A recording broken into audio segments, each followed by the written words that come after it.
Hai kelas 11 IPA, kita kembali lagi dengan pelajaran biologi.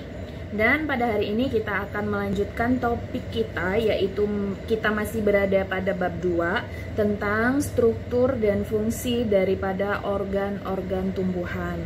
Oke, jadi jaringan pengangkut, ya kan kalian pasti udah tahu jaringan pengangkut itu ada dua. Yang pertama ada jaringan pengangkut yang disebut dia sebagai xilem. Lalu kemudian yang kedua adalah jaringan jaringan pengangkut floem. Nah, ini dia jaringan pada tumbuhan yang akan kita bahas. Nah, untuk jaringan xilem ini sendiri, jaringan xilem itu disebut juga dia sebagai jaringan pembuluh kayu. Nah, itu nama lain daripada xilem ya. Xilem itu disebut juga dia sebagai pembuluh kayu. Lalu kalau pada floem, ini floem disebut juga dia sebagai pembuluh tapis. Nah, itu nama-nama lainnya. Jadi kalau misalnya kamu suatu saat baca buku, ada yang namanya pembuluh kayu, itu maksudnya adalah jaringan xilem. Terus kemudian kalau pembuluh tapis, itu maksudnya adalah jaringan daripada si floem.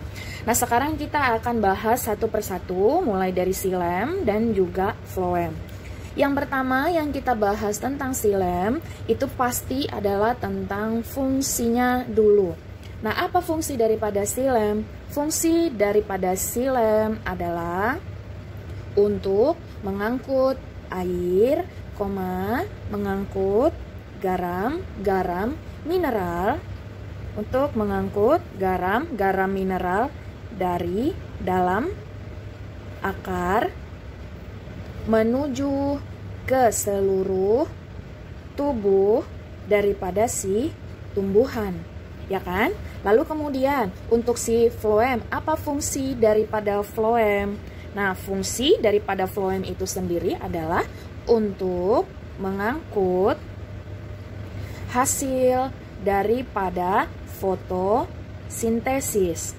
Untuk mengangkut hasil daripada fotosintesis dari mana? Dari daun menuju ke seluruh tubuh daripada si tumbuhan.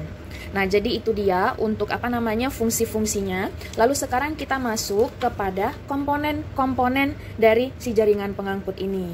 Nah, yang pertama kita bahas tentang xilem dulu. Xilem komponennya apa-apa aja komponen ataupun penyusun daripada xilem. Nah, penyusunnya itu ada tiga. Kita bahas satu-satu. Yang pertama ada namanya itu unsur pembuluh. Nah, ada namanya unsur pembuluh. Untuk unsur pembuluh ini ada dua dia. Yang pertama ada namanya itu trakeit. Lalu kemudian yang kedua ada namanya trakea. Apa yang membedakan antara trakeit dan juga trakea? Kalau trakeit itu biasanya terdapat pada tumbuhan, ya, biasanya terdapat pada tumbuhan Gymnospermae. Sementara kalau untuk trakea itu terdapat pada Angiospermae. Nah, untuk trakeit itu gambarnya kira-kira dia seperti ini. Dia itu punya sisi-sisi seperti segi berapa? 1, 2, 3, 4, 5, 6. Maksud saya segi 6 seperti ini. Lalu kemudian disambung lagi di sebelahnya sama seperti ini. Terus ini kita tarik lagi. Terus kita buat lagi gambarnya seperti ini. Sama, gini. Nah, kira-kira seperti ini ya bentuk gambar dari trakeit ini sendiri. Nah, lalu kemudian gambar trakeitnya ini itu setiap bagian sini-sininya kayak sisi-sisinya itu ya. Nah, kenapa Losa hapus? Karena di bagian sisi-sisinya itu bentuknya seperti ini. Dia itu kayak putus sebenarnya. Cuma biar gampang, makanya Losa gambar dia seperti itu. Nah, seperti ini. Ini juga putus ya, cuman Losa nggak hapus lagi. Nah, seperti ini. Lalu kemudian di sini dan di sini. Nah, terus kemudian di tengah-tengahnya itu terdapat lubang-lubang seperti ini. Tuh, ada lubang-lubangnya gitu ya. Nah, lubang-lubangnya sih nggak simetris, lebih tepatnya dia kayak random gitu. Nah, udah. Lalu kemudian sekarang kita kasih nama ya untuk yang bulat-bulatnya. Yang bulat-bulatnya ini disebutlah dia itu sebagai pit. Apa itu pit? Sama aja, pit itu adalah lubang. Apa fungsi daripada si pit ini? Fungsinya adalah untuk mempermudah si trakeid ini dalam mentransfer ataupun mengangkut ya air dan garam-garam mineralnya tadi itu. Terus kemudian bentuk daripada trakeid ini, biarpun dia bentuknya itu segi 6, akan tetapi segi 6-nya itu nih ya, segi 6 daripada trakeid terdiri atas sel-sel pipih. Nah, jadi bentuknya ini dia memipih, dia tuh kayak gepeng gitu. Nah, itulah dia kalau unsur trakeid. Jadi trakeid itu punya bentuk seperti ini, dan ini tuh terdapat pada tumbuhan Gymnospermae. Nih, nah terus kemudian kita masuk kepada trakea. Trakea bagaimana bentuknya? Trakea itu gampang. Trakea itu bentuknya dia seperti tabung. Nah, bentuknya seperti tabung yang kayak gimana gitu kan. Nah, kita langsung gambar aja, misalnya seperti ini. Nah, kira-kira seperti ini gambarnya. Terus kita buat lagi, satu lagi. Nah, di bawahnya juga sama, seperti ini dan seperti ini. Lalu kemudian untuk bagian tabungnya itu di tengah-tengahnya ini tuh ada bolongan-bolongan gitu ya. Nih, bolongan-bolongan. Dan kemudian bolongan-bolongannya ini sebenarnya sama dengan pit ya, akan tetapi di sini disebut dia sebagai lubang perforasi. Fungsinya perforasi ini sama tadi seperti pit ataupun lubang. Bedanya pit dengan lubang perforasi ini itu hanya saya katakan ya, jenisnya aja. Kalau untuk pit itu terdapat pada Gymnospermae, dan kalau perforasi itu terdapat pada Angiospermae karena bentuknya dia seperti tabung. Seperti itu ya. Dan lubang perforasinya itu hanya terdapat pada ujung-ujung tabung. Nah, jadi dia itu hanya terdapat pada ujung-ujung tabungnya saja. Oke. Nah, terus kemudian kita masuk, ini kan tadi masih yang mana sih? Ini kan masih yang pertama ya. Nah, terus kemudian bagian kedua, komponen-komponen daripada xilem yang kedua adalah parenkim. Yang kedua adalah parenkim xilem gitu ya. Nah, parenkim xilem ini fungsinya adalah tempat untuk menyimpan cadangan makanan. Nah, itu dia fungsinya. Lalu kemudian yang ketiga, gimana ya saya tulis ya? Nah, ini kan 1, ini 2, lalu saya loncat ke bagian sini gitu ya. Sini 3. Komponen-komponen daripada xilem yaitu xilem terdiri atas serat, atau seratnya ini boleh juga disebut sebagai serabut xilem. Nah, disebut juga dia sebagai serabut xilem. Inilah yang membuat serat ataupun serabut xilemnya itu, maksud saya yang membuat xilem itu menjadi kokoh ataupun membuat xilem itu menjadi kuat. Dalam artian xilemnya itu tidak gampang atau tidak mudah, ya, tidak gampang atau tidak mudah untuk mengalami kerusakan. Nah, coba diingat lagi ya, untuk xilem ini sendiri, maksud saya untuk serat ataupun serabut, sebelumnya kan di jaringan penyokong kita udah pernah bahas, serabut itu adalah tersusun atas jaringan penguat. Oke, dimana jaringan penguat itu ada 2, yaitu ada kolenkim dan juga ada sklerenkim. Nah, jadi untuk seratnya ini sendiri ataupun serabutnya itu tersusun ya atas kolenkim. Nah, karena kolenkim inilah makanya komponen xilem itu disebut juga, bukan disebut ya, komponen xilem itu tersusun atas sel-sel hidup. Nah, jadi kira-kira seperti itu ya, tersusun atas sel-sel hidup. Itu dia untuk xilem. Dan sekarang kita masuk kepada si floem ini sendiri. Nah, untuk floem, fungsinya kita udah bahas tadi. Di sini saya buat ya untuk floem. Xilem udah kita bahas, sekarang kita masuk untuk phloem, yaitu komponen daripada phloem. Apa-apa aja komponen-komponen daripada phloem? Nah, yang pertama ada juga unsur-unsurnya gitu ya kan, tapi unsurnya di sini adalah unsur tapis atau disebut juga dia sebagai sel tapis. Nah, disebut juga dia sebagai sel tapis. Lalu kemudian yang kedua, komponennya itu tersusun atas sel pengiring. Nah, maksud daripada sel pengiringnya ini adalah sel yang mengiring atau menemani si sel tapis ini ya untuk menggiring sel tapis dalam dalam menjalankan tugasnya. Jadi unsur tapis ini dia tidak berdiri sendiri gitu, masih ada sel pengiring lagi, ibarat kata tuh kayak apa ya saya katakan ya, yang menemani unsur tapis ini dalam menjalankan tugasnya, yaitu untuk mengangkut hasil fotosintesis dari daun menuju ke seluruh tubuh tumbuhan. Nah, kemudian fungsi daripada sel pengiring ini adalah sebagai pemberi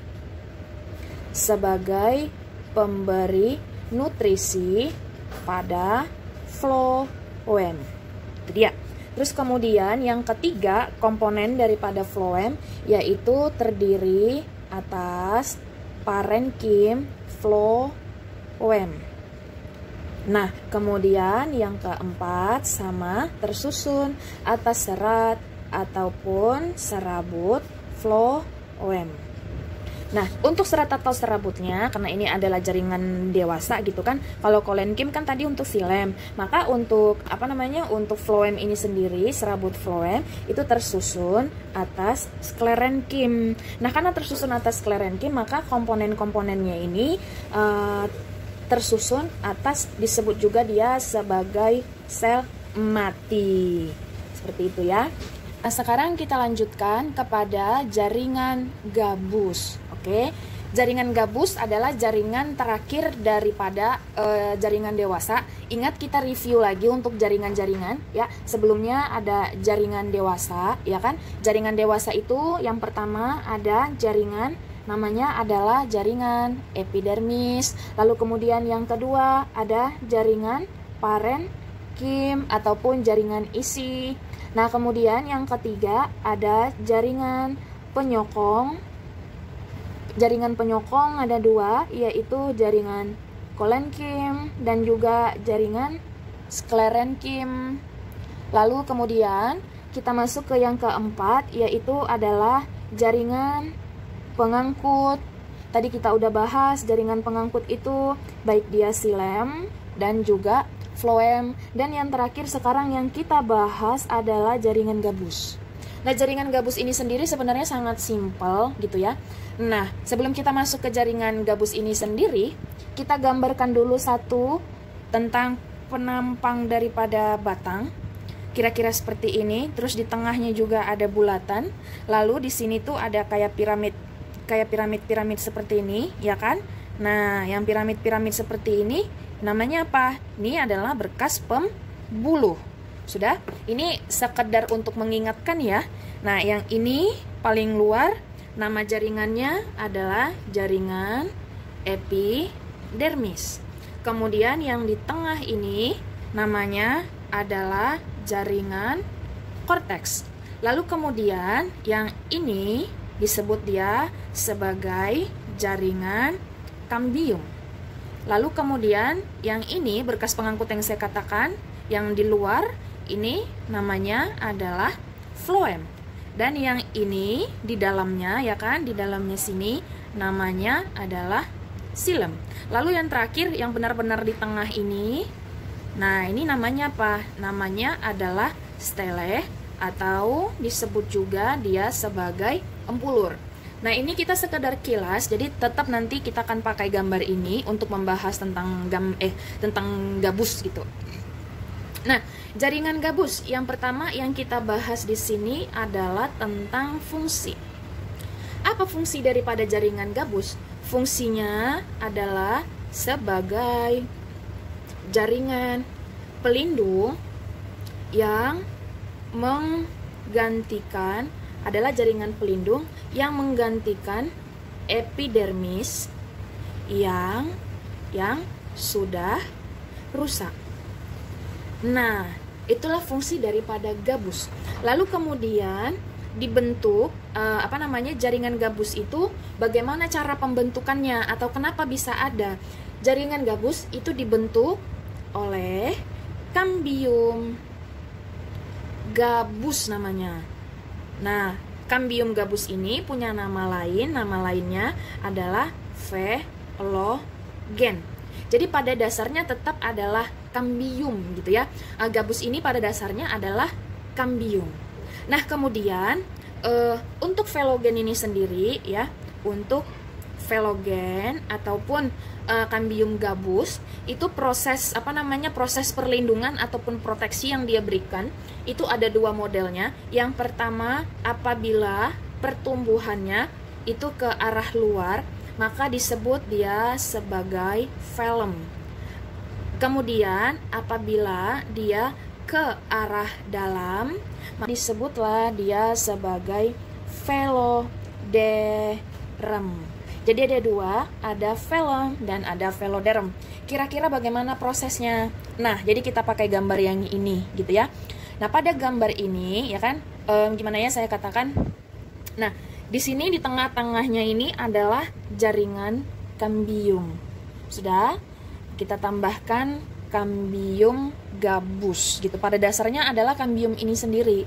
Nah, kemudian apabila gitu kan, ini kan yang paling luar adalah jaringan epidermis. Apabila epidermisnya itu rusak. Nah, di sini saya buat misalnya itu kerusakannya itu kayak gini. Nah, saya hapus-hapus gitu ya. Jadi jaringan epidermisnya itu kayak bolong-bolong. Di sini juga. Terus kemudian di sini juga. Nah, sebenarnya bebas sih ya. Nah, terus kemudian, ingat tadi katanya kalau pertumbuhan daripada velogen ini ke arah luar berarti velum, dan kalau ke arah dalam namanya adalah veloderm. Bagaimana maksudnya? Gampang. Ini epidermis, di luar epidermis dan di dalam epidermis.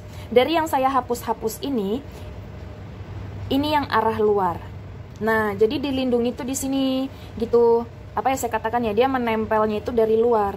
Nah, kira-kira seperti ini. Berarti kan yang ini disebut dia sebagai velum karena pertumbuhannya ke arah luar. Lalu kalau ke arah dalam bagaimana? Kalau untuk arah dalam berarti dia di sini.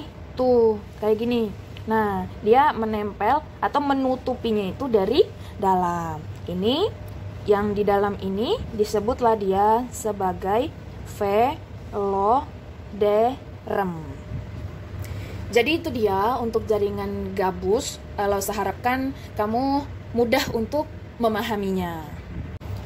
Oke, kita lanjutkan kembali. Sekarang kita masuk kepada organ daripada tumbuhan. Nah, untuk organ tumbuhan sendiri, tadi di awal-awal sudah Lause katakan yang akan kita bahas di sini. Yang pertama adalah organ tumbuhan tentang akar, lalu kemudian nanti kita akan masuk kepada batang, lalu kemudian dari batang nanti kita akan pindah ke daun. Nah, dari daun kita akan pindah nanti ke bunga. Jadi yang 4 inilah yang akan kita bahas pada organ tumbuhan.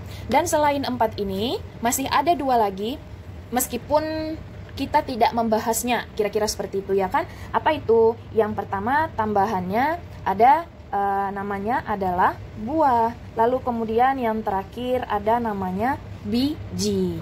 Oke, jadi kita langsung aja bahas. Yang pertama adalah tentang akar.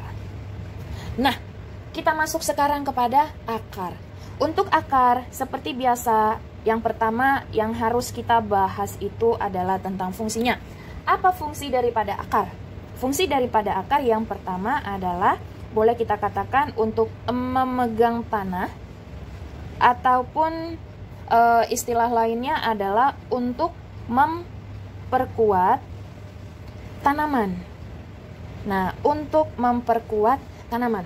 Lalu kemudian yang kedua, fungsi daripada akar adalah tempat untuk menyimpan tempat untuk menyimpan cadangan makanan. Nah, maksudnya bagaimana? Kamu jangan lupa ada akar, ini lo usah kasih contoh ya. Ada akar yang bisa dimakan oleh manusia. Contoh akar yang dimakan oleh manusia. Ada yang pertama itu kentang, kemudian yang kedua ada wortel, terus kemudian ada lagi jahe dan teman-temannya, ya kan? Ada lengkuas dan lain-lain sebagainya. Kenapa ini bisa kita makan dibandingkan akar-akar yang lainnya? Jawabannya adalah karena pada akar ini terdapat cadangan makanan. Jadi kan sebenarnya kita manusia memakan tanaman, yang kita makan itu sebenarnya adalah cadangan makanan si tumbuhan ini. Nah, kayak gitu ya.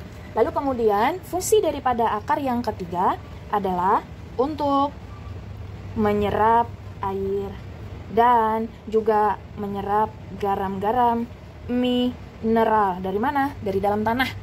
Nah, kira-kira seperti itu. Kemudian kita bahas tentang struktur daripada akar. Nah, ya. Sekarang kita masuk kepada struktur akar. Nah, untuk struktur akar ini sendiri ada beberapa bagian-bagiannya. Yang pertama ada namanya itu kaliptra. Lalu kemudian yang kedua ada namanya itu epidermis. Yang ketiga ada korteks. Kemudian yang keempat ada endodermis. Kemudian yang kelima ada namanya itu stele atau dengan kata lain tuh central cylinder atau kayak pusat daripada si akar ini sendiri. Nah, kita masuk ke poin yang pertama, yang ini. Apa fungsi daripada kaliptra? Kaliptra itu fungsinya yang pertama adalah untuk melindungi meristem, itu dia.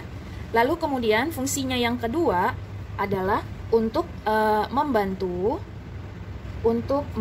akar dalam menembus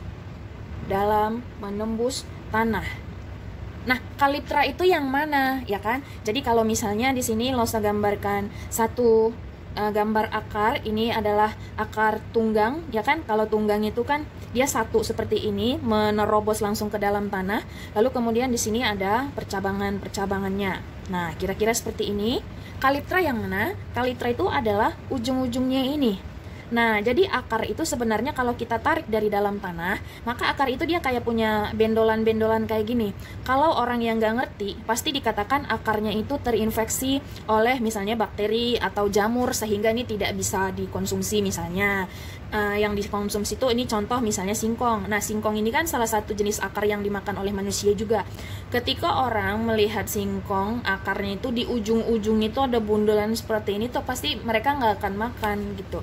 Padahal mereka nggak tahu ini tuh namanya adalah kaliptra. Atau apalagi bahasa lainnya, kalau saya sehari-hari itu saya katakan dia sebagai helm akar, karena fungsinya adalah untuk melindungi meristem. Kan meristem itu ada di ujung-ujung akar ini. Nah, terus kemudian yang kedua adalah untuk melindungi si akar dalam menembus tanah. Pada saat akar menembus tanah, maka akar kalau tidak dilindungi oleh si kaliptra ini, dia nanti bisa rusak. Jadi kalau nggak ada pelindungnya ini, maka nanti dia akan rusak-rusak atau akan patah-patah. Sehingga fungsinya yang ketiga ini untuk menyerap air dan juga garam-garam mineral nanti akan terbengkalai. Sekarang kita masuk kepada bagian yang kedua daripada struktur akar, yaitu kita bahas tentang epidermis. Nah, untuk epidermisnya sendiri gitu. Keterangan daripada epidermis yang pertama, di sini ada namanya itu dinding sel, tetapi dinding selnya itu lo sesingkat aja menjadi DDS supaya cepat gitu ya, Nak ya. Nah, dinding sel daripada epidermis dia itu tipis, lalu kemudian melingkar, dan yang paling penting daripada DDS ini ataupun dinding selnya yaitu susunannya itu rapat, atau tidak boleh ada tidak boleh ada ruang, atau boleh juga disebut sebagai celah antar sel. Jadi dia memang harus rapat. Kenapa rapat? Karena epidermis ini kan fungsinya adalah sebagai pelindung. Mau epidermis itu adanya di akar, atau epidermis itu adanya di batang, atau mungkin nanti ada di daun, pada dasarnya epidermis itu fungsinya adalah sebagai pelindung. Lalu kemudian yang kedua untuk epidermis ya, fungsinya ada banyak sebenarnya fungsi untuk epidermis, tapi di sini kita bahas secara spesifik untuk akar gitu ya, spesifik untuk akar.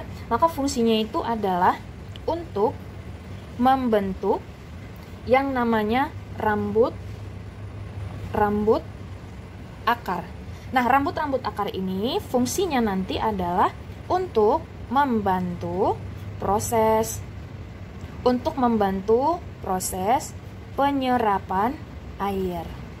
Nah, jadi kayak memperluas daerah penyerapannya gitu. Kalau cuman akarnya doang kan pasti ya bisa lah ya dia untuk mengambil air dan garam-garam mineral. Tapi dengan adanya rambut-rambut halus ini ataupun rambut-rambut akar, pastinya sih makin banyak air dan semakin banyak mineral yang bisa diperoleh oleh akar.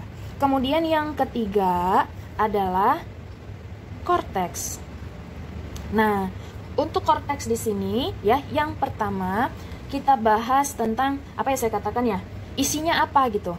Isi daripada korteks ini sendiri adalah dia tersusun atas sel-sel parenkim.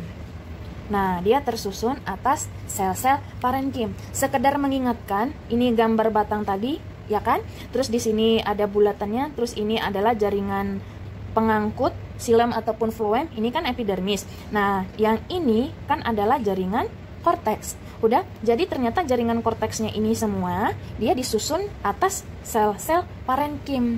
Ingat, sel-sel parenkim ini disebut juga dia sebagai jaringan dasar. Kan ada tuh, ada parenkim air, terus kemudian ada parenkim udara, ada parenkim makanan ataupun untuk menyimpan cadangan makanan, ya kan? Nah, jadi di korteks ini tuh terdapatlah dia ini semua jenis-jenis daripada parenkim yang sebelumnya sudah kita bahas. Nah, kemudian itu kan bagian isinya ya. Apa kandungannya? Nah, jadi korteks itu mengandung yang namanya itu kristal. Nah, atau kristal ini disebut juga dia sebagai karbohidrat. Kristal itu maksudnya ketika dilihat di bawah mikroskop, ya kan? Mikroskop itu kan selalu penampangnya itu terlihat bulat. Padahal kita kan masih pakai kaca preparat tuh yang di sininya, kalau kamu masih ingat, ya kan? Nah, maka ini kan bulat seperti ini, misalnya entah nanti ditetesin oleh metilen blue atau metilen biru. Lo harap kamu masih ingat ini. Terus kemudian ada satu lagi namanya adalah metilen merah. Tujuannya apa? Untuk bisa menangkap ataupun selain menangkap, memperlihatkan dengan jelas strukturnya. Jadi kristal-kristalnya itu dia tuh akan kelihatan seperti, nah kira-kira dia kayak gini nanti. Nah, sebenarnya sih parenkim kan tadi kita udah bahas, parenkim itu ada banyak. Ada parenkim air, ada parenkim udara dan lain-lain. Akan tetapi parenkim itu kalau misalnya dilihat secara struktur, maka nanti bentuknya kira-kira seperti ini. Nah, di sini tuh ada bulatan kecil gitu. Nah, bulatan-bulatan kecil, halus, dan lain sebagainya, inilah yang disebut sebagai kristal. Kenapa disebut kristal? Karena ketika kita lihat dia putih-putih seperti kristal, akan tetapi kristalnya ini sebenarnya adalah karbohidrat. Inilah yang kita makan sebenarnya. Ingat ya, karbohidrat yang ada pada jaringan korteks ini sendiri, ya kan? Itu kan berasal dari reaksi fotosintesis. Nah, jadi kayak memang ada ini kayak berkaitan satu sama lain, kira-kira seperti itu. Nah, kaitannya bagaimana?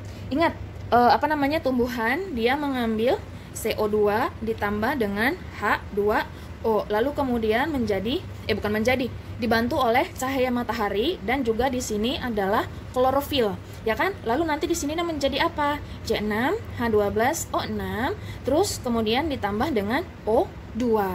Nah, C6H12O6 inilah yang disebut sebagai amilum. Amilum ini masih saudaraan atau boleh juga saya katakan derivat gitu ya, derivat daripada karbohidrat. Di mana pada pada tumbuhan ketika dilihat di bawah mikroskop, maka karbohidratnya itu akan terlihat seperti kristal ini. Dia terlihat bening-bening padahal sebenarnya adalah C6H12O6 yang kita konsumsi atau yang kita peroleh dari si tumbuhan. Jadi itulah dia penjelasan untuk korteks, bisa ya. Kemudian kita masuk kepada bagian yang ketiga. Bukan yang ketiga, salah, yang keempat gitu ya. Nah, yang keempat adalah endodermis. Nah, yang keempat itu endodermis. Endodermis ini maksudnya apa gitu ya kan? Nah, ingat aja, endo itu maksudnya adalah dalam. Berarti dia ini berada di dalam lapisan di dalam gitu maksud saya. Jadi yang pertama adalah lapisan epidermis, yang kedua korteks, kemudian yang ketiga adalah endodermisnya sendiri gitu. Nah, endodermis ini susunan daripada selnya. Yang pertama, dia itu saya katakan ya, dinding selnya itu tersusun atas selapis sel. Selapis gitu. Nanti di jaringan hewan kita akan membahas ada jaringan selapis, ada jaringan yang berlapis-lapis gitu, ada bahkan jaringan transisional namanya, lapisannya itu enggak jelas. Nah, nanti kita akan perdalam tentang selapis-selapis ini tuh di jaringan hewan supaya kamu nggak bingung gitu ya.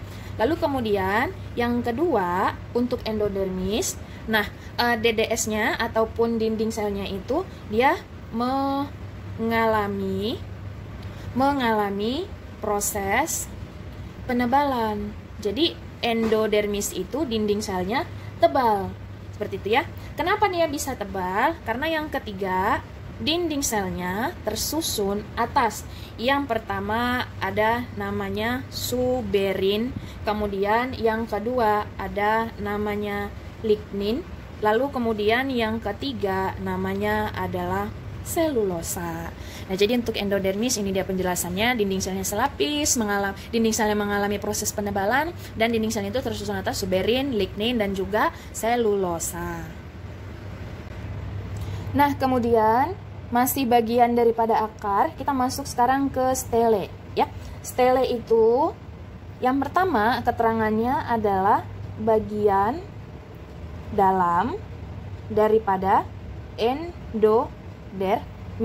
Nah, jadi kayak makin lama makin ke dalam nih yang kita bahas. Kemudian yang kedua, stele itu berisi yang namanya itu bundel perisikel. Nah, bundel di sini ada kata bundel, berarti bundel itu maksudnya nggak satu, padat gitu, ada beberapa isinya. Apa aja itu? Yang pertama ada namanya itu perikambium, lalu kemudian yang kedua tersusun atas pembuluh angkut, lalu kemudian yang ketiga itu tersusun atas parenkim. Nah, itulah dia maksud daripada bundel perisikel. Jadi di dalam stele itu terdapat perikambium, pembuluh angkut, dan juga parenkim. Oke, jadi itu dia untuk akar. Sampai di sini penjelasannya untuk akar. Dan sekarang kita masuk kepada bagian yang kedua daripada organ tumbuhan yang akan kita bahas, yaitu tentang batang. Oke, ya, sama seperti akar, yang pertama yang kita bahas adalah pasti fungsinya dulu. Apa fungsi daripada batang? Sangat simpel ya kan, udah sering juga gitu dibahas. Yang pertama adalah sebagai media transportasi air dari mana? Dari akar pastinya. Dari akar menuju ke daun. Jadi fungsinya yang pertama adalah sebagai transportasi air dari akar menuju daun. Kemudian yang kedua, fungsi daripada batang adalah sebagai tempat melekatnya ataupun untuk mensupport.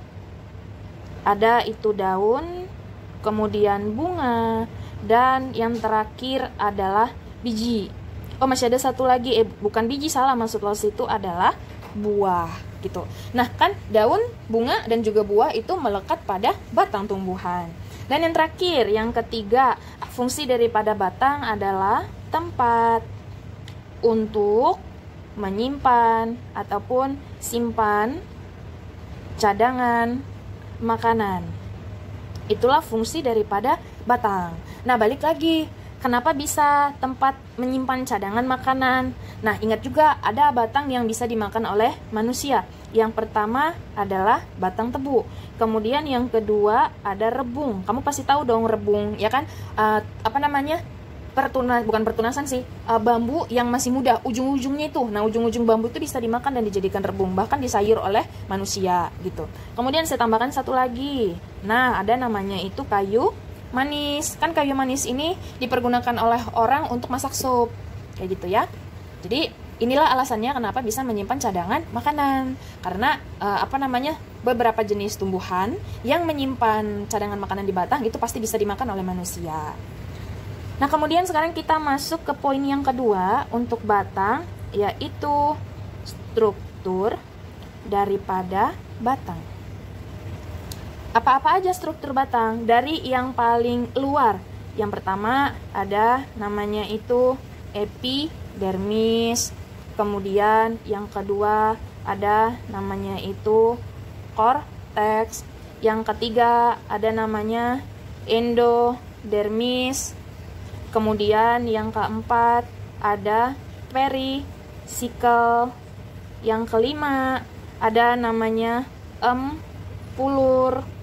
Nah, kemudian yang keenam banyak ya, ada namanya itu kambium. Kemudian yang ketujuh ada pembuluh, pengangkut. Dan yang terakhir yang kedelapan adalah stele. Nah, dari berapa ini? Dari 8 struktur batang. Di sini yang kita bahas atau yang kita perdalam itu adalah epidermis, korteks, dan juga stele. Jadi nggak semua sebenarnya lo sejelasin di sini.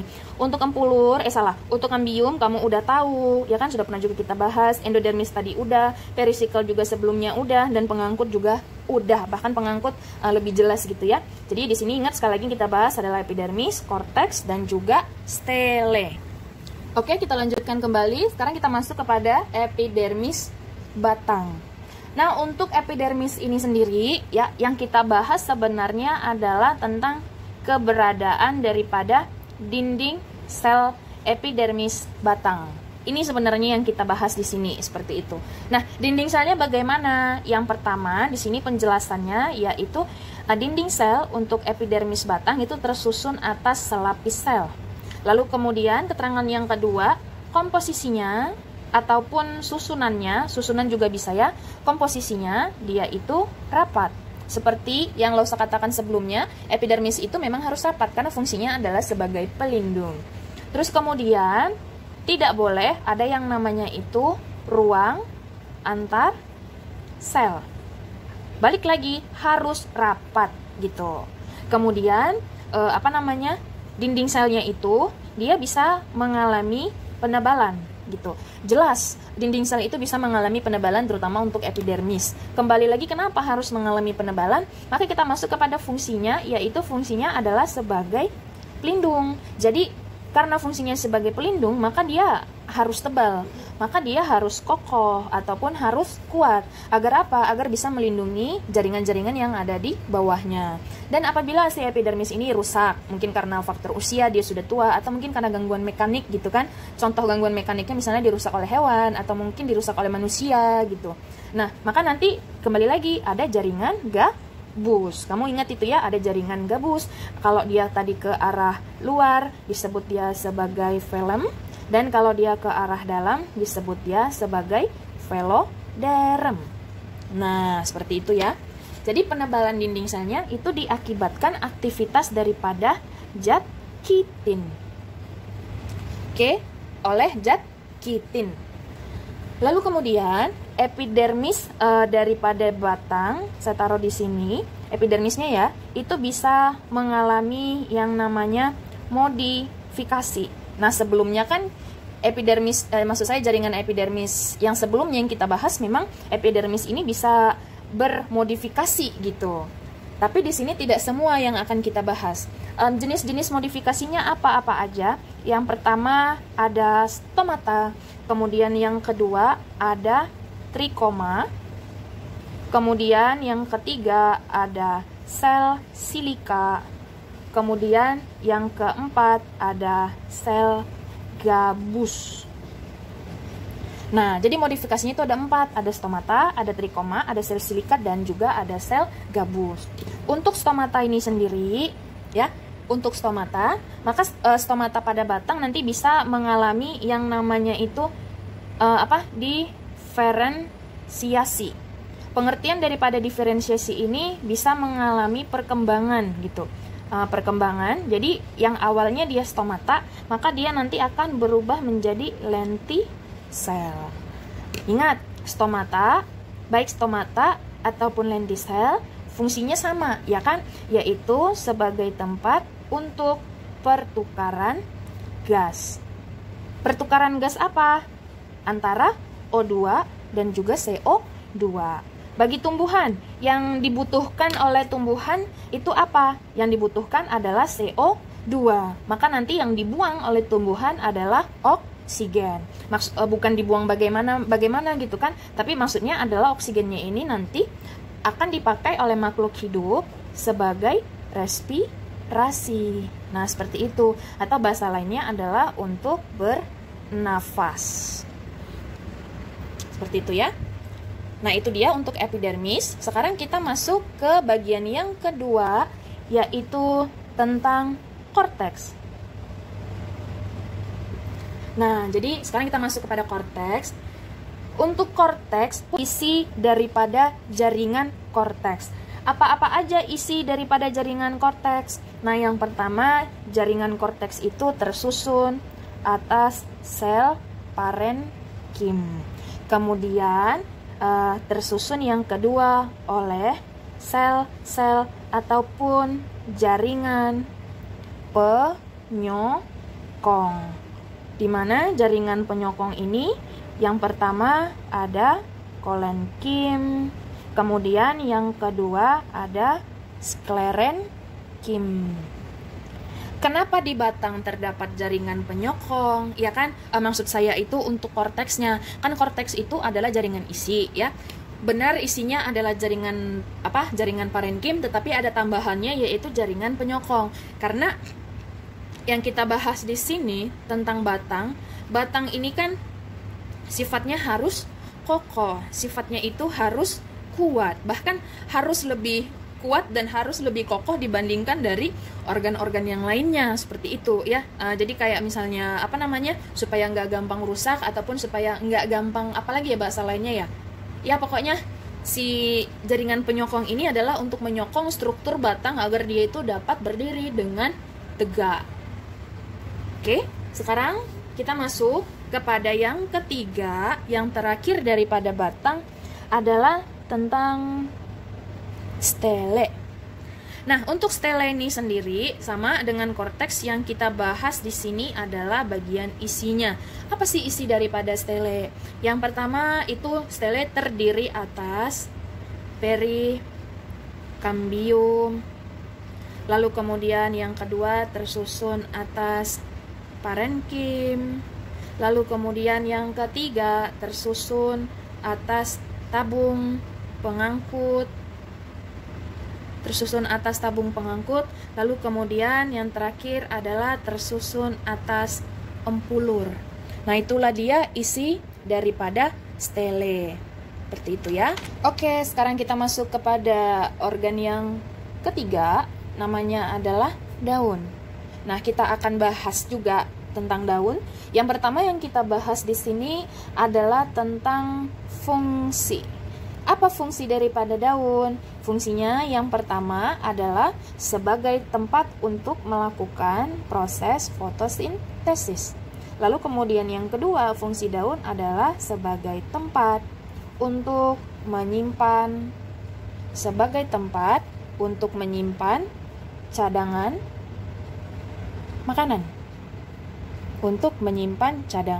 makanan.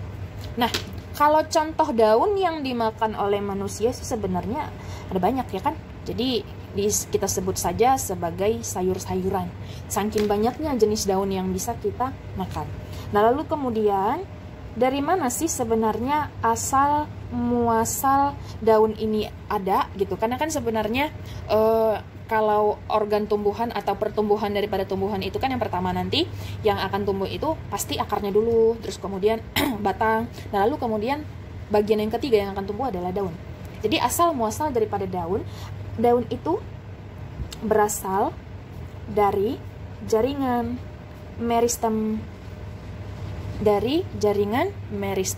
apikal. Nah, di mana jaringan meristem apikal ini nanti dia akan tumbuh membentuk kuncup yang menonjol ke samping. Nah, jadi itulah sebenarnya kenapa bisa tumbuh daun. Jadi daun itu sebenarnya adalah efek dari jaringan meristem apikal, di mana meristem apikal ini tumbuh membentuk kuncup yang menonjol ke arah samping. Kemudian kita masuk kepada struktur. Apa aja struktur daripada daun? Nah, untuk struktur-struktur daun sendiri, yang pertama itu masih yaitu tentang epidermis. Sampai kapanpun kita memang akan tetap membahas tentang epidermis. Terus kemudian yang kedua ada namanya mesofil. Kalau kamu pernah dengar, ada juga yang menyebutkannya sebagai mesofil daun. Kemudian yang ketiga adalah jaringan pengangkut. Lalu kemudian yang keempat adalah jaringan penguat. Untuk jaringan penguatnya sendiri ataupun penyokong, ya kan, yaitu masih sama, apakah kolenkim dan juga sklerenkim. Untuk pengangkutnya sendiri sama, gak ada bedanya, yaitu xilem dan juga floem. Jadi pada daun ini sendiri kita akan membahas tentang epidermis dan juga tentang mesofil daun. Yang pertama yaitu tentang jaringan epidermis daun. Nah, epidermis daun. Yang pertama yang kita bahas, jaringan epidermis ini letaknya di mana? Dia itu terdapat di bagian atas dan juga di bagian bawah daun. Jadi untuk epidermis daun ini, misalnya nih, di sini ada gambar daun ya kan, bentuk-bentuk daun ada banyak. Nah, satu bentuknya seperti ini, terus kemudian ada yang seperti ini siripnya. Ingat ya, di sini kita sekalian membahas tentang tipe daripada daun. Ini namanya adalah menyirip. Kenapa menyirip? Karena dia bentuknya itu seperti sirip ikan. Ini tulang-tulang daunnya ini.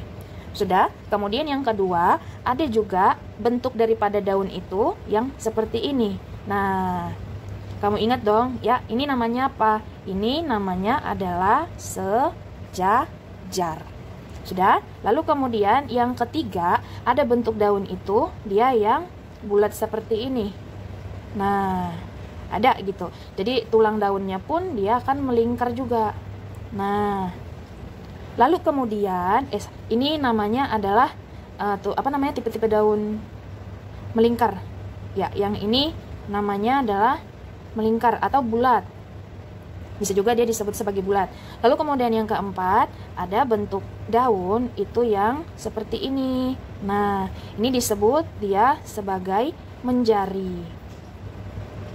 Baik bentuk yang seperti ini, ataupun seperti ini, saya ambil bentuk daun yang paling gampang yaitu ini, ya kan? Nah, saya gambarkan ulang di sini. Misalnya ini agak lebih gedean lagi, mis gambar. Nah, bentuk tulang daunnya seperti ini. Nah, kelihatan kan daunnya itu kayak tipis begini ya, kelihatan seperti tipis, tapi saya yakin kamu pun sebenarnya pernah juga melihat daun secara ya emang kamu pengen melihat ketebalan daun gitu. Daun juga bisa, daun juga ada ketebalannya, biarpun kelihatan tipis, tapi kalau misalnya kita sobek daun itu, terus kita lihat di bawah mikroskop, maka nanti dia ada ketebalannya juga. gitu ya, antara bagian atas dan bagian bawah. Jadi di sini sengaja Lause gambarkan seperti ini. Sebenarnya kan gambar daun nggak kayak gini ya, nggak kelihatan tuh bagian bawahnya. Tapi sengaja biar kelihatan kayak ada yang ini adalah bagian atas, yang ini adalah bagian bawah, ya kan? Yang ini bagian atas, yang ini bagian bawah. Nah, jadi epidermis itu letaknya dia ada di atas sini dan juga ada di bawah sini daripada si daun ini. Jadi kayak ya emang jaringan epidermis itu adalah jaringan yang paling luar. Kira-kira seperti itu ya. Dan dia itu memang rata gitu epidermisnya. Semua daunnya bagian atas dan semua daunnya bagian bawah itu tersusun atas epidermis. Lalu kemudian yang kedua, pada epidermis ini kan poin pertama ya Lause berikan. Terus kemudian di sini, nah di bawahnya ini saya kasih lagi poin yang kedua, di daun itu terdapat yang namanya stomata. Kan stomata itu nama lainnya adalah mulut daun. Dan mulut daun ini terdapat pada jaringan epidermis. Seperti itu ya. Nah, kemudian untuk daun tadi, kita masuk sekarang kepada jaringan yang kedua, yaitu mesofil. Mesofil itu apa? Mesofil itu yang pertama, ya. Mesofil itu merupakan jaringan parenkim pada daun. Jadi ibarat kata batang gitu ya, batang dan akar. Kalau batang dan akar itu kan jaringan paling luarnya adalah epidermis dan jaringan keduanya adalah korteks. Tapi untuk daun, korteksnya kita ganti dia menjadi mesofil. Makanya kan korteks ataupun mesofil kalau kamu perhatikan dia itu tersusun atas parenkim. Sama ya, supaya kamu nggak bingung. Terus kemudian untuk mesofil ini sendiri letaknya di mana gitu kan? Letaknya di mana? Ya letaknya sama dengan epidermis gitu. Nah, jadi ibarat kata ini gambar permukaan daripada epidermis. Ini misalnya aja gitu ya. Nah, terus kemudian ini dia ada petak-petak kayak gini untuk epidermis itu sendiri. Ini jaringan paling luar loh ya. Nah, seperti ini sama, ini juga petak-petak. Nah, terus kemudian di petak-petak ini kan kelihatan kayak garis ya kalau kamu perhatikan.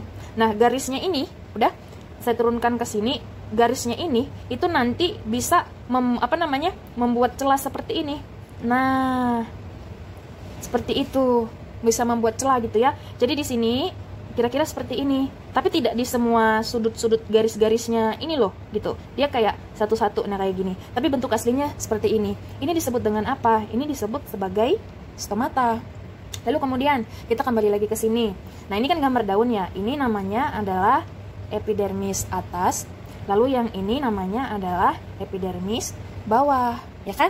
Nah, berarti di tengahnya ini, yang panjang ini disebutlah dia sebagai jaringan parenkim. Nah, seperti itu ya. Lalu lanjut kita kepada yang ketiga daripada mesofil. Nah, untuk yang ketiga, apa yang saya katakannya? Di sini kita membahas tentang diferensiasi. Nah, diferensiasi daripada mesofil. Jadi mesofil juga bisa berdiferensiasi, bisa mengalami proses pendewasaan gitu. Bagaimana proses pendewasaannya? Proses pendewasaannya itu dibagi dia menjadi dua. Yang pertama adalah khusus untuk tanaman dikotil. Lalu nanti yang kedua kita akan bahas tentang tanaman monokotil. Nah, untuk dikotil ini sendiri ya, untuk dikotil maka mesofilnya ini nanti akan mengalami proses pendewasaan ataupun proses diferensiasi menjadi apa? Menjadi dua. Yang pertama disebut dia sebagai jaringan palisade. Jaringan palisade ini sama juga pengertiannya seperti jaringan tiang. Nanti bisa kita lihat berdasarkan gambar. Lalu kemudian yang kedua diferensiasinya yaitu jaringan spons. Nah, kenapa disebut sebagai jaringan spons? Karena bentuknya itu seperti bunga karang. Nah, di sini di awal-awalnya ada kata jaringan juga ya. Jadi jaringan bunga karang. Bentuknya seperti bunga karang gitu. Nanti akan Lause kasih gambar daripada mesofil ini supaya lebih terlihat jelas lagi. Nah, kemudian untuk monokotil. Ini kan untuk ini kan untuk dikotil gitu ya. Nah, untuk monokotilnya sendiri, tumbuhan yang masuk dalam kategori monokotil itu mesofilnya tidak bisa mengalami diferensiasi. Nah, itu dia perbedaannya. Jadi kalau untuk dikotil itu bisa mengalami diferensiasi menjadi dua, palisade dan spons. Sementara kalau monokotil itu tidak bisa. Jadi ya istilahnya mesofil aja. Dia nggak bisa berubah menjadi palisade ataupun menjadi jaringan spons.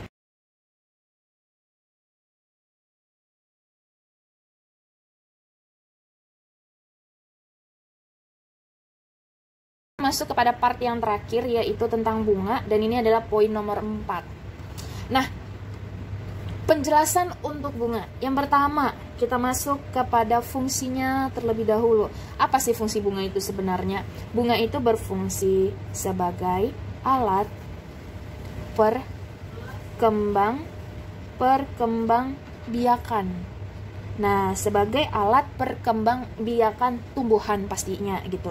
Kenapa sebagai alat perkembangbiakan?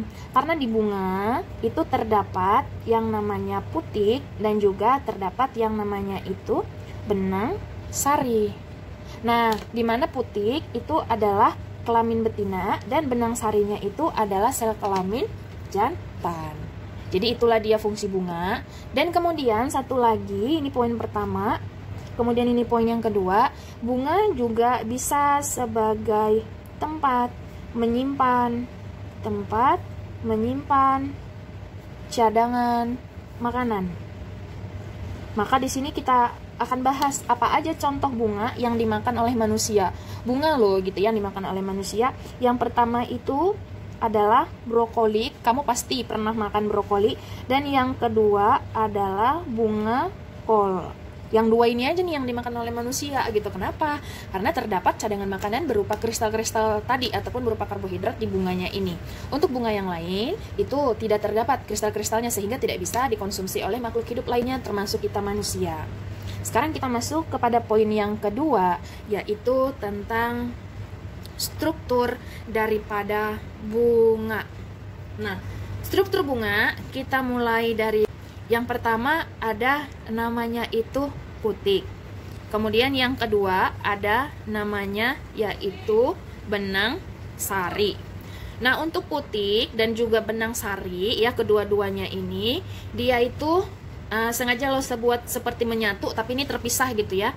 Ada bagian kepala dan ada bagian tangkai. Jadi kayak ada kepala putik, ada tangkai putik, ada kepala benang sari, ada tangkai benang sari.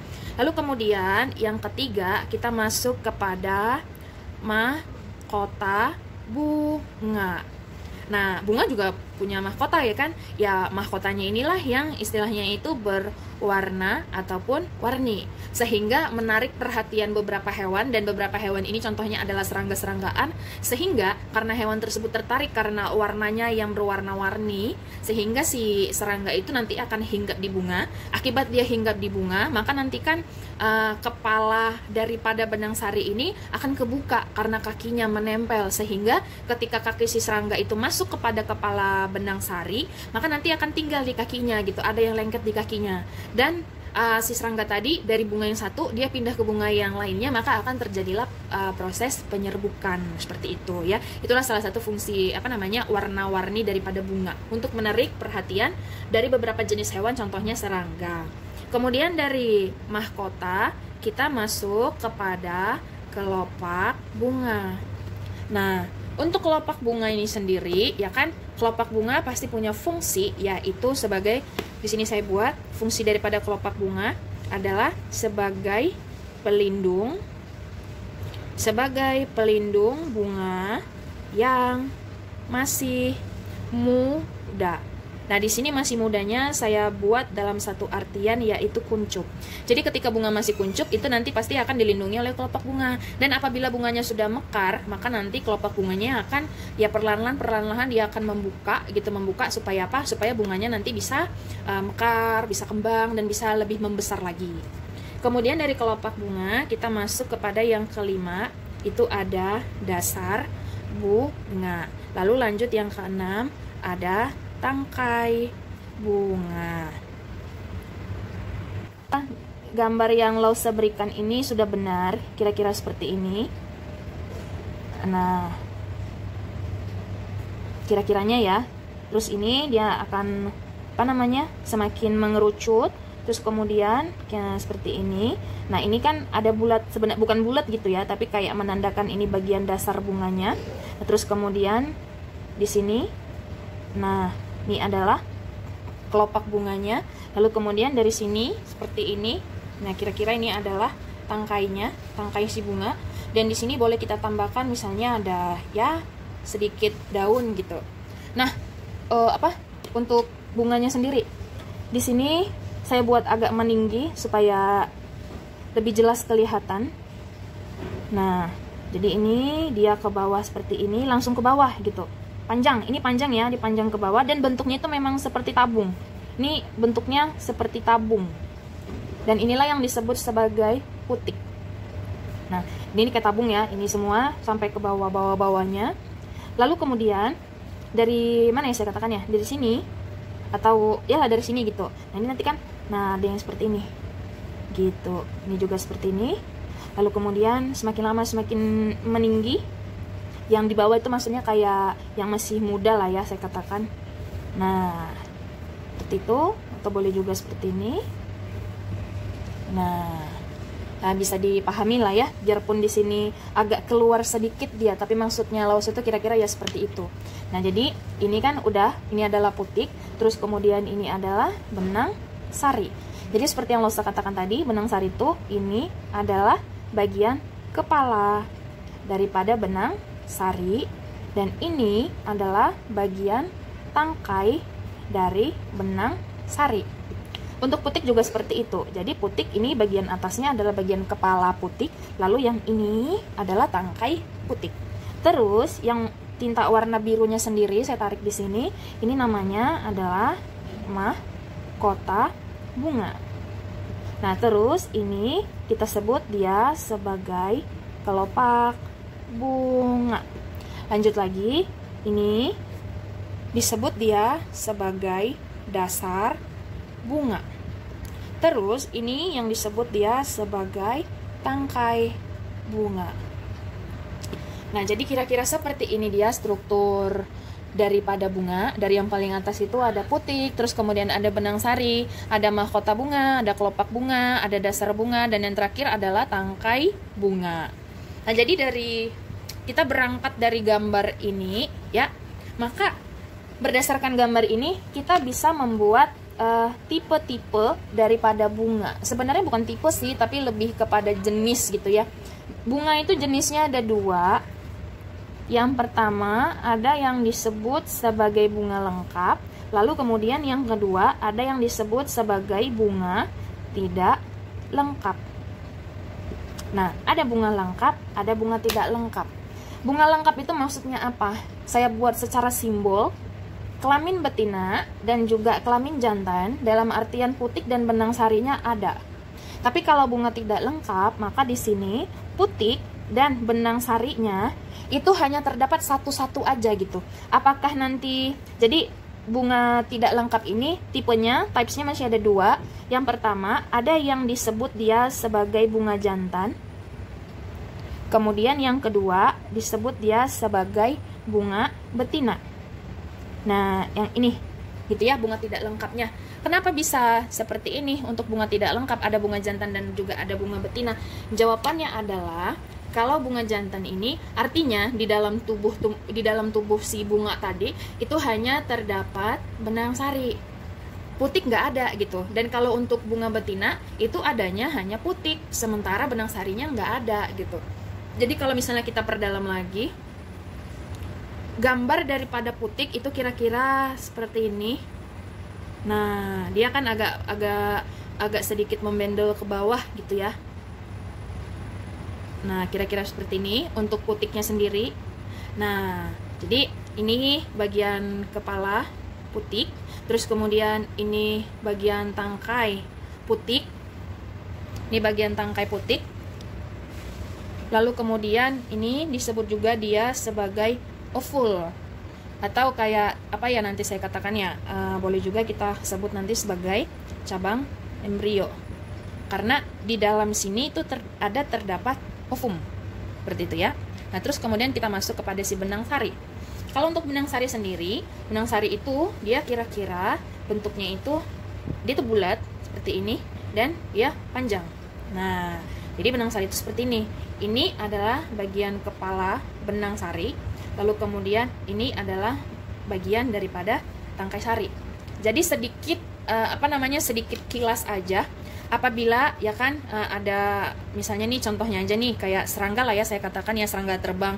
Ya misalnya tawon atau lebah. Tawon atau lebah ini hinggap di dalam satu bunga. Terus kemudian seperti yang saya katakan tadi, dia nempel di kepala benang sari. Akibatnya apa? Akibatnya di kakinya ini itu terdapat sedikit serbuk daripada benang sari gitu ya. Serbuk. Karena isi daripada kepalanya itu adalah serbuk-serbuk sari, kayak bubuk-bubuk sari gitu. Nah, lalu kemudian si serangganya ini dia hinggap kepada bunga betina misalnya ya. Dia hinggap kepada bunga betina, lalu kemudian nanti si serangganya itu kan secara nggak langsung mentransfer benang sari daripada si bunga jantan kepada bunga betina. Jadi ketika dia transfer itu dengan menggunakan kakinya sehingga benang sarinya ke sini, maka nanti putik itu nanti kayak akan membukakan jalan. Dia membukakan jalan, jadi di sini nanti dia kayak membuat jembatan. Putik bisa membuat jembatan seperti ini. Gambar lausa agak miring, tapi maksud saya itu dia ke pucuknya ini, ke tengah-tengahnya ini, kira-kira seperti itulah ya. Jadi putik nanti dia akan membuat jembatan. Tujuannya adalah supaya si benang sari tadi itu bisa nih masuk terus menembus ke dalam. Karena kan di dalam ovul ini sudah tersedia adanya ovum. Nah, jadi pada saat benang sarinya tadi sudah ketemu dengan ovum, maka terjadilah yang namanya itu fertilisasi ataupun pembuahan. Nah, kalau kita maksudnya kalau kita manusia dan juga hewan itu disebut sebagai fertilisasi. Tapi kalau bagi tumbuhan itu disebut juga dia sebagai proses pembuahan ataupun proses penyerbukan. Seperti itu ya. Untuk bunga tidak lengkapnya, jadi sedikit banyaknya Losa sampai jelaskan ini proses penyerbukannya. Dan sekarang kita masuk kepada kategori bunga lengkap dan juga bunga tidak lengkap. Untuk bunga lengkap ini kita kasih contoh ya. Apa-apa aja contoh untuk contoh-contoh bunga yang masuk dalam kategori bunga lengkap. Yang pertama itu ada bunga mawar. Sudah. Kemudian yang kedua ada namanya itu bunga asoka. Kemudian yang ketiga ada bunga kopi. Nah, bunga kopi ya. Bunga kopi. Ini ada Losa kasih 3 contoh. Satu lagi itu ada namanya bunga raya satu lagi tuh ada namanya bunga kembang sepatu. Kalau kamu pernah lihat bunga kembang sepatu dan bunga raya, ini tuh adalah dua bunga yang hampir mirip secara mirip secara struktur ataupun secara bentuk, akan tetapi bedanya kalau kembang sepatu itu mahkotanya dia lebih padat, sementara kalau bunga raya itu mahkotanya dia lebih lebar-lebar gitu. Nanti akan saya kasih contoh gambarnya supaya kamu bisa membedakan antara bunga raya dan juga bunga kembang sepatu. Nah, untuk bunga tidak lengkap ini apa-apa aja contohnya? Yang pertama, contoh untuk bunga tidak lengkap itu ada bunga rambutan. Kemudian yang kedua ada bunga kaktus. Kemudian yang ketiga ada bunga kelapa. Kemudian yang keempat itu ada bunga bougainville. Nah, atau bunga bougainville ini disebut juga sebagai bunga kertas. Kemudian apalagi ya, ini kan 5 ya, 1, 2, 3, 4, 5. Untuk bunga tidak lengkap, satu lagi tuh ada namanya bunga salak. Nah, jadi dari yang saya sebutkan ini masuk dia dalam kategori bunga tidak lengkap gitu. Kenapa masuk dalam kategori tidak lengkap? Alasannya tadi udah saya jelasin, yaitu karena pada bunga tidak lengkap itu hanya terdapat satu aja. Kalau dia udah punya putik, maka dia nggak punya jantan. Kalau dia sudah punya jantan, maka dia nggak punya betina. Jadi bunganya itu terbagi dua, bunga jantan ataupun bunga betina. Jadi kira-kira seperti itu penjelasan untuk bunga. Oke, jadi itu dia penjelasan dari Lausa tentang saya katakan ya, tentang jaringan tumbuhan. Jadi untuk jaringan tumbuhan ini sendiri sebenarnya udah selesai Lausa buat gitu ya. Jadi saya harapkan kamu bisa merapikan catatannya, terus kemudian mengerjakan tugas yang mungkin akan Lausa berikan, setiap kali kamu menonton video pembelajaran dari LOSA, karena itu adalah bukti bagi saya kalau kamu emang benar-benar mempelajari pembahasan dari LOSA. Jadi nggak hanya sekedar menonton aja gitu, tapi emang kamu juga memahaminya dengan benar gitu. So jadi dari sekarang LOSA beritahukan, berarti kita minggu depan di hari Rabu ya, minggu depan hari Rabu kita akan langsung ujian gitu ya. Itu aja dari saya, semoga kamu bisa mempelajari babnya dengan baik dan benar. Minggu depan kita sudah masuk kepada PH 2 berarti, yaitu penilaian harian ataupun daily test. Dan sebelumnya silakan kamu rapikan catatannya, mulai dari part 1 part 1 tentang jaringan tumbuhan ini, kamu rapikan catatannya. Jadi minggu depan hari Rabu kamu kumpulkan catatannya nanti sama saya. Nah, lalu kemudian di hari yang sama kamu akan ujian dan juga kamu nanti akan mengerjakan exercise dari saya. Pastinya akan ada exercise dalam bentuk Google Form ya, seperti bab 1 yang pernah LOSA berikan juga sama kamu. Oke ya, jadi cukup sekian dan terima kasih, dan sampai ketemu di pembahasan ataupun di pertemuan kita untuk next week-nya. Dadah.